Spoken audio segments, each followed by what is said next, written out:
حدیث نمبر 930 930 عن عبد الله بن عمرو بن العاص رضي الله عنه أن رسول الله صلى الله عليه وآله وسلم قال الدنيا متاع وخير متاع الدنيا المرأة الصالحة.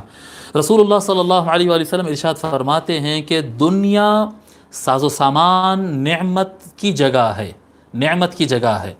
دنیا نعمت ہے، ساز سامان وغیرہ، کسی کے پاس سواری ہے، گھر ہے، پیسہ ہے، تعلیم ہے، کھیت ہے، یہ ہے وہ ہے، یعنی دنیا میں بہت ساری چیزیں آپ کو ملتی ہے جس سے آپ کو فائدہ پہنچتا ہے. یہ سب متاع کی جگہ ہے اور نعمتوں کی جگہ ہے.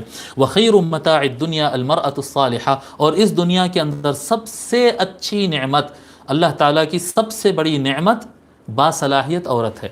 یعنی ایسی وائف، ایسی لائف پارٹنر ملنا جو صالحہ ہو. صالحہ کا عام طور پر ترجمہ نیک عورت کرتے ہیں، جیسا کہ ترجمہ یہاں پر بھی لکھا ہوا ہے، دنیا کی سب سے بہترین نعمت نیک عورت ہے. اب نیک سے مراد ہمارے پاس جب نیک کا لفظ کہہ دیتے ہیں تو مطلب وہ نماز پڑھتی ہوگی، اوڑھنی اچھی بنتی ہوگی، قرآن پڑھتی ہوگی، اور کیا بولتے وہ پاکستانی پن سورہ پڑھتی اور وظائف پڑھتی، وہ سب کچھ کرتی ہے، یہ سب سے بڑی نعمت ہے. نہیں، ایسا معنی نہیں ہے اس کا، اس سے تھوڑا اور وائڈ ہے اس کا معنی. الصالحہ سے مراد باصلاحیت، یعنی وہ قرآن پڑھتی ہو، نماز پڑھتی ہو، خصوصی راتوں میں عبادتیں وغیرہ کرتی ہو، سچ بولتی ہو، ایمانداری سے رہتی ہو، باحیا رہتی ہو، مینیج کرنا آتا ہو، گھر کیسا جمانا ہو، شوہر کے آنے کی ٹائمنگ کیا ہے، شوہر کے جانے کی ٹائمنگ کیا ہے، بچوں کو کیسا پالنا ہے، ساس سسروں کو کیسا دیکھنا ہے، اس کو کرنا، یعنی گھر کو مینیج کرنے کی صلاحیت ہوتی ہے. کب کیا بات کرنا، کس وقت پہ کیا بولنا چاہیے، جی کس وقت پہ کیا بولنا چاہیے. ایسا ہوتا ہے، یعنی لڑائیاں جھگڑے جو ہوتے ہیں گھروں میں، بڑی نمازی بیوی رہتی ہے، بہت نمازیں پڑھنے والی، شوہر جو ہے 10 گھنٹے جاب کر کے تھک کے گھر کو آتا، اور وہ ٹائم پہ بیوی جو ہے اللہ اکبر کہہ کے لمبی رکعت ماشاءاللہ سورہ یاسین اور سورہ مزمل اور کون سے سورہ کہف کی تلاوت شروع کر دے. بہت زیادہ نیک ہے بھی، حافظہ ہے، عالمہ ہے، بہت نیک ہے، تو وہ لمبا سورہ شروع کر دے. تو اب شوہر آ کے کیا کرنا، اب کیا کرنا، اب اس کو پانی کی ضرورت ہے، اس کو چائے کی ضرورت ہے، غریب 10 گھنٹے مزدوری کر کے آیا، اس کو ضرورت، تو لڑائیاں جھگڑے تو نہیں ہوں گے تو اور کیا ہوں گے پھر. تو نیک ہونے سے مطلب صالحہ لفظ صلاحیت سے ہے. یہ شیخ الحدیث مولانا محمد خواجہ شریف صاحب رحمۃ اللہ علیہ اکثر جو ہے میرے استاد محترم کہتے تھے، یہ لوگ اس کا معنی صرف نیک سمجھ لیتے ہیں. نیک کا مطلب صرف یہ نہیں ہوتا، صلاحیت رہنا چاہیے، کس سے کیسی بات کرنا، کس کو کیسا ترتیب دینا.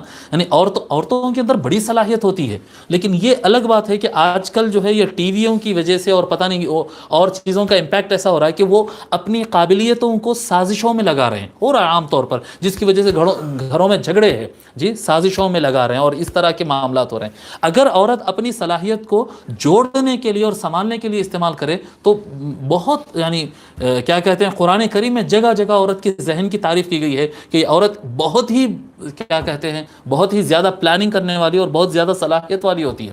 اور احادیث شریفہ میں کئی مقامات پر یعنی خواتین کے ذہانت کی تعریف کی گئی کہ ذہن ان کا بڑا تیز ہوتا ہے. جس چیز میں عورت اپنا دماغ لگائی نا تو اس میں کمال کر کے دکھا سکتی ہے، اور یہ پکی بات ہے. یعنی میں کئی ایسے اسکالرز کو بھی جانتا ہوں جو ریسرچ میں کام کرتے ہیں، وہ کہتے ہیں کہ جب ہم ریسرچ میں بیٹھتے ہیں، ہسٹری کے باریکیوں کو ہم جب تلاش کرتے ہیں، تو ہم جو خواتین، وہ ان کے وائف بھی ان کے ساتھ کام کرتے تھے، میں ایک بہت بڑے اسکالر کو جانتا ہوں، وہ بھی کیا کہتے ہیں ریسرچ کا کام کرتے ہیں، اور ان کی وائف بھی پڑھی لکھی، وہ بھی ساتھ میں، تو کہتے ہیں کہ وہ چیزیں جو میری بیوی نکالتی ہے، میں چاہ کے بھی وہ اتنا لیول تک میں نہیں پہنچ سکتا ہوں. عورت کا دماغ بہت تیز ہوتا ہے. یہ الگ بات ہے کہ وہ کس رخ پر لگاتی ہے، کس رخ پر. تو اللہ تعالیٰ عورتوں کے اندر صلاحیت دیتی ہے. جو عورت صلاحیت گھر کو سنبھالنے، سب کو صحیح رنگ سے مینیج کرنے اور سب کو خوش رکھنے پر محنت کرتی ہے اور اس میں صلاحیت وہ دکھاتی ہے، اس سے بڑی نعمت کوئی اور چیز نہیں ہے. کہ آدمی کیا کہتے ہیں، 2 وقت کی روٹی پر بھی خوش رہ سکتا ہے اگر بیوی باصلاحیت ہو، اور اگر بیوی کمزور ہو تو پھر آدمی کے گھر کے سامنے 10 مرسیڈیز بھی کھڑے رہیں لیکن اندر سکون نہیں رہتا ہے. تو دنیا کی سب سے بڑی نعمت، اس زمین پر سب سے بڑی نعمت باصلاحیت عورت ہوتی ہے. یعنی باصلاحیت عورت ہوتی ہے. آدمی کو چاہیے کہ باصلاحیت عورت کو تلاش کرے، اور خواتین کو چاہیے کہ وہ اپنی صلاحیتوں کو صحیح استعمال کرے. ٹھیک ہے.